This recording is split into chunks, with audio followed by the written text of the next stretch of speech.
Oh, is this thing on? Great. So the first minute's a complete waste, we know that, right? All right. Well, hello there. Had you tuned in to my last episode, you would have witnessed absolute perfection in motion. And why? What is it? God, I gotta give you. This is so stupid. God. But the point is that external. I don't have a point. Focus on things now.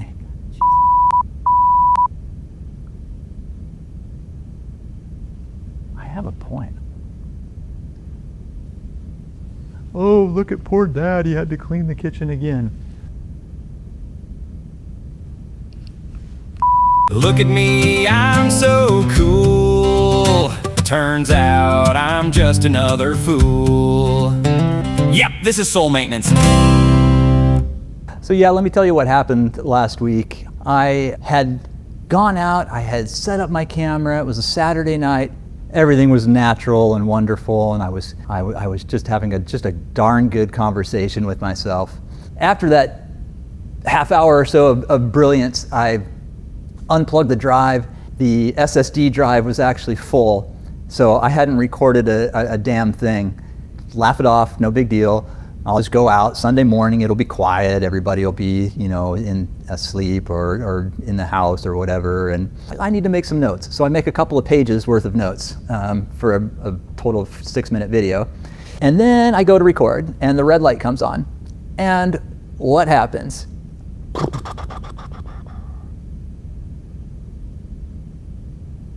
Take after take on just doing the intro. And what is the intro? It's like, that's on this week's episode of Soul Maintenance. Here's what I thought. I thought, you're just not cut out for this. You don't belong in front of a camera. You just blew it. Hang on a second. Before you give up on your post-retirement dream and before you give up on this whole idea of helping people, think about it for a little bit. After thinking about it, well, yeah, you know what? Wait a minute. No, I've been on camera before. I have been, I've done plenty of corporate type things. I did plenty of presentations. I did trainings. And so, yeah, that's not really it. I'm like, well, what about, standing up in front of a room? Maybe you're not on camera, but you just have to stand in front of a group of people. It's like, I've done that too. I've stood in front of a room full of people. I'll never forget when I was in cloud sales. I had gone to visit a customer and I had a really, really prepared presentation for the room, and I had rehearsed little anecdotes and little jokes and things like that. And they were so rehearsed and they were so terrible that not everybody noticed, but it definitely fell flat. It was a terrible presentation, and I'm surprised that the customer ever wanted to talk to us again, to be quite honest with you, or at least ever wanted to talk to me again.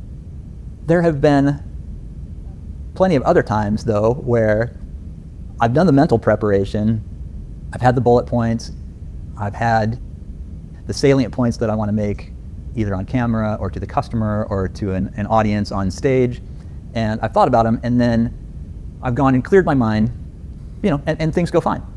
And I have a great presentation, a great conversation, people come up afterward and they want to talk more, so it's like, okay, well, those moments are super magical. What is so different about those? Because in both cases I prepared, but in the cases where it doesn't work out really well, it seems like that's the one where I'm hyper-focused on what the material is supposed to be.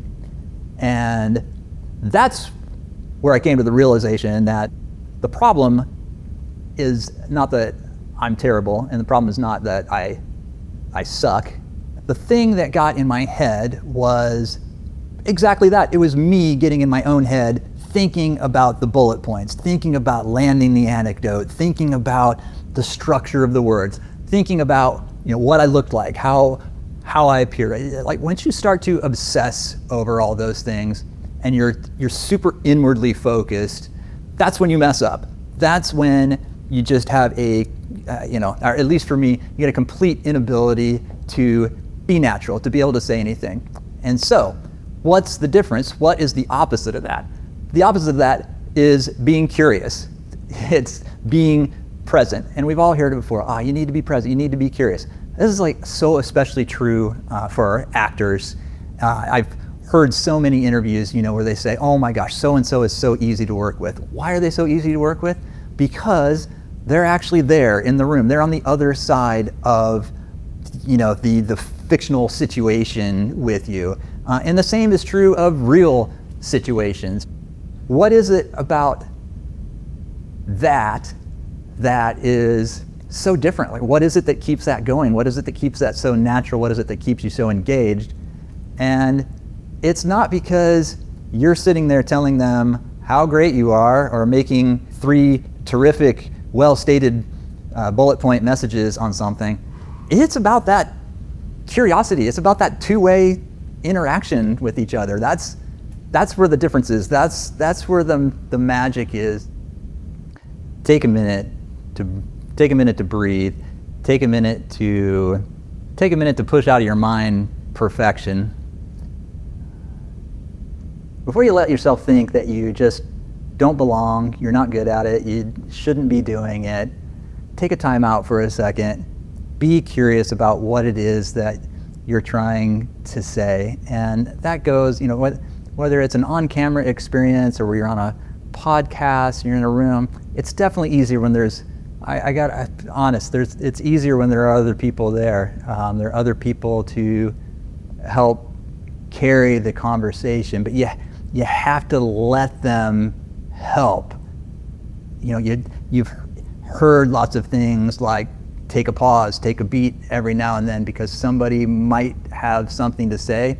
And sometimes people don't have anything to say. That's okay. Even if nothing comes back at you, that's fine, because for you, that gives you a second to assess where you were at and what the next thing was going to be. Not the perfection of staying on a beat, staying on a perfect talk track or anything like that. It's just being able to say, it's like, okay, well, listen, we covered this. We covered A and B. The only thing left here is C. Nobody else had anything to say. I thought there might be more conversation. That'd be great, because then you could let the curiosity drive you, right? And really make sure that you listen when somebody says something. But that's fine. That's okay, because now you're like, okay, well then fine. Here's C. Here's the last thing that we have on this topic. And it's okay. You can be invested in that point. When do I mess up? I mess up when I start thinking about what it is that I need to say. When do I do well? When I get curious. That's another soul maintenance.